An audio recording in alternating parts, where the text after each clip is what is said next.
Did you follow our instructions? That is funny. There was, what is it? 9 out of 10 said not to change clothes, and I changed clothes anyway.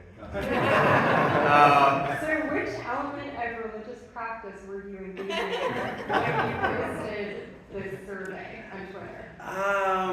That is a good question. Was I engaging in religious practice? I mean, I think that's the topic of the book, right?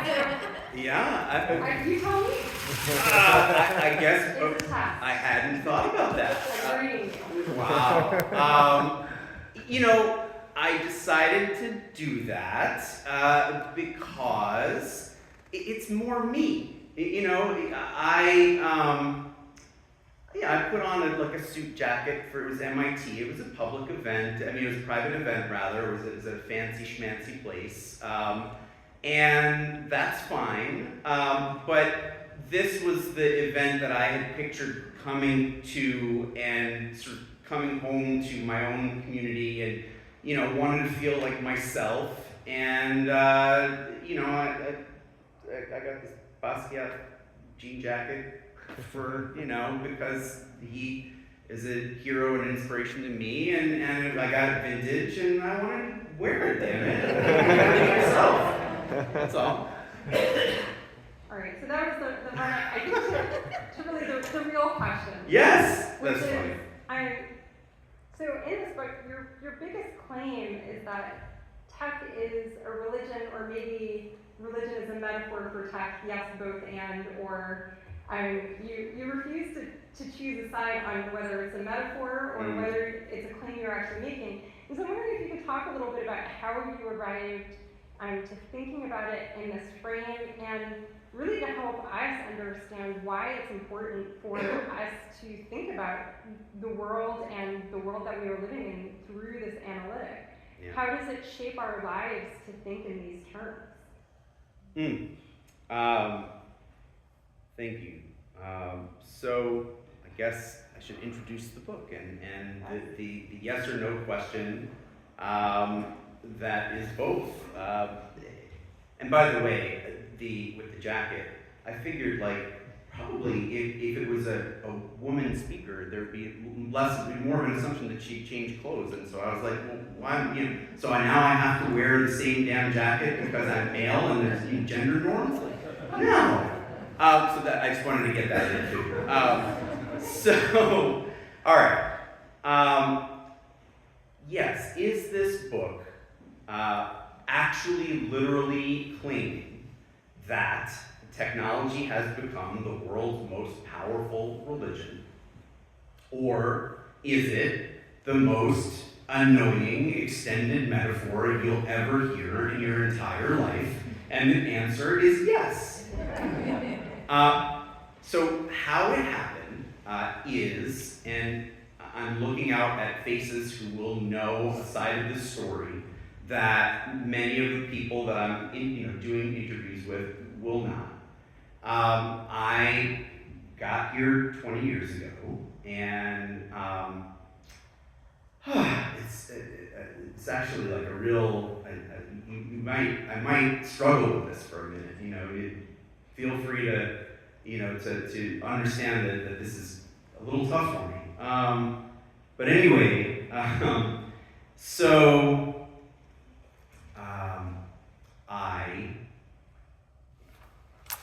Hold on. All right. Gotta stretch out here a little bit. Walk around. Right. Okay.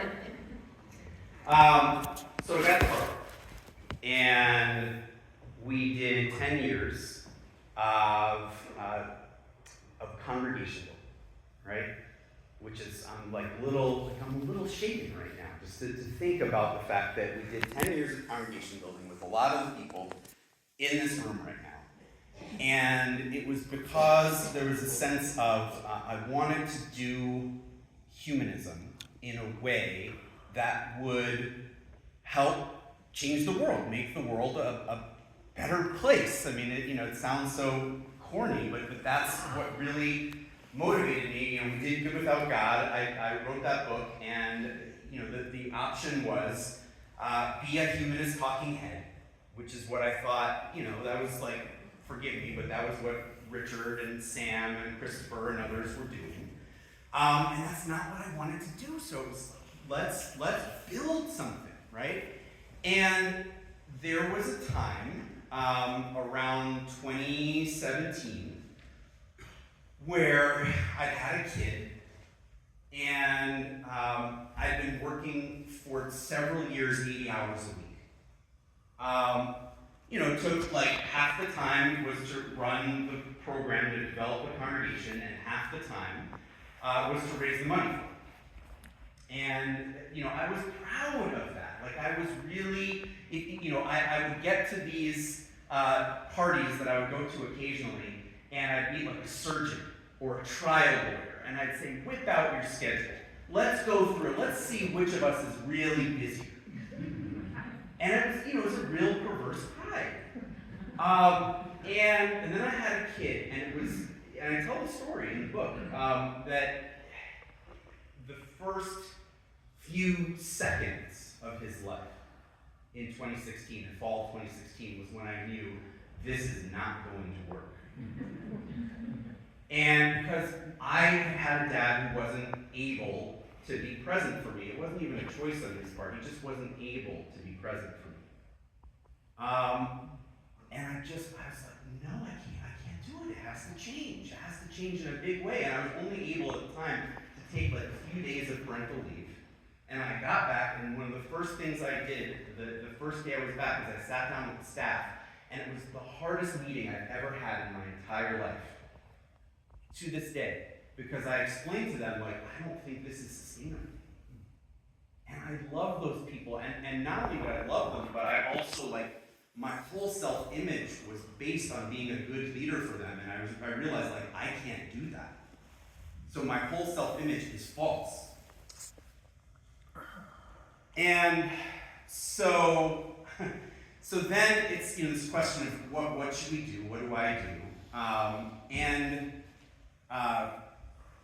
guess I gotta cut some of this short because otherwise we'll be here for a while. It's your event. Yeah. I got a real estate agent in another city, in another state, figuring like they're not gonna keep me, right?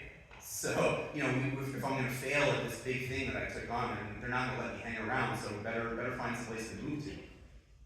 Can't do this career many places. And then there was this sense of the congregation. Because, when you lead a congregation or you facilitate one, nobody really leads it. It's sort of anarchical.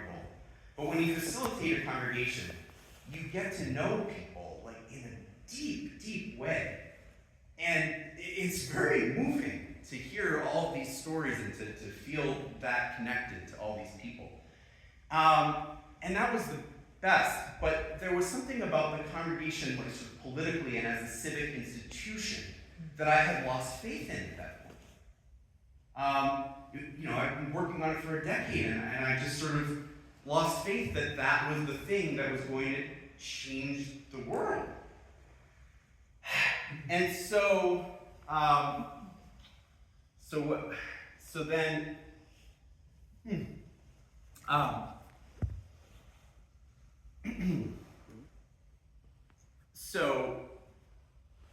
gonna do that. You feel free to interject. Does this make you turn to tech as a religion? Yes! All right. You're going to become a technophile? So, yeah, but no. So the idea is, I was invited to join MIT as a chaplain at that time, 2018. We were finishing the process of, we were working on shutting down the congregation. It was very hard to do emotionally, obviously. And I'm